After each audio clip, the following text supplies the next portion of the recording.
Teknologjisë po të shkruar, apo mund shkruash edhe me stilolaps, me pen, me laps? Jo, unë shkruaj me kompjuter, them drejtën, me laptop.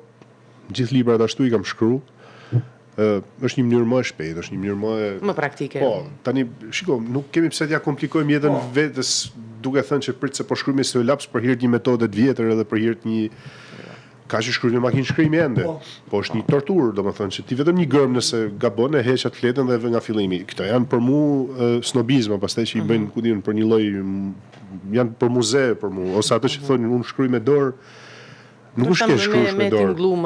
Nuk është keq. Më shkrimtar. Me dorë, sigurisht, po bravo. Po nuk besoj në kohën moderne. Nuk besoj se janë to kriteret e një lloj letërsie të mirë, kështu që nuk e Po, ja.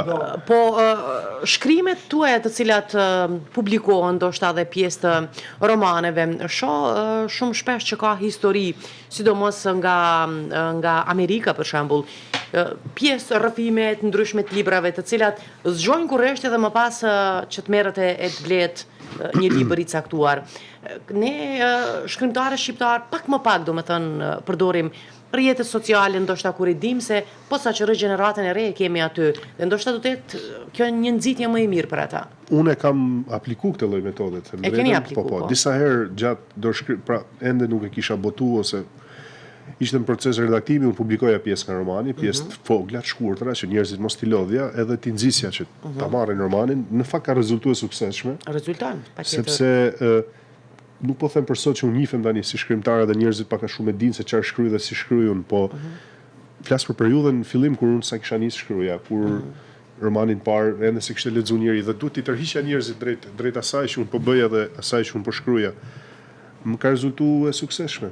Edhe për mua është gjë e mirë, çdo shkrimtar i mirë do ta bëjë ndoshta për të tërheq jo ata që e njohin më, po për ata të rinj që rriten çdo ditë dhe bën lexues potencial. Rrjetet sociale nëse di ti përdorësh mirë janë një ndihmë shumë e madhe për çdo artist edhe për çdo shkrimtar.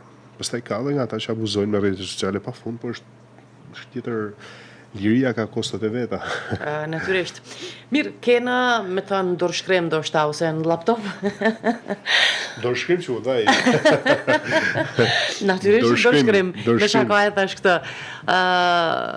Diçka tjetër që shkrimtari kështu e ka, punon diçka për në të njëjtën kohë. Ne jemi gjithkohës duke punu. Kam disa tregime që presin botohen. Kam një histori në fakt shumë të fortë, është një histori e vërtetë që ka ndodhur në vendlinjen time, është një nga tragjedit më të mëdha që ka ndodhur në Shqipëri në 30 vite demokraci, që në fakt nuk du ta zbuloj, është një gjë që do jetë ekskluzivisht për lexuesit, është një ngjarje e pathelluar, është një ngjarje që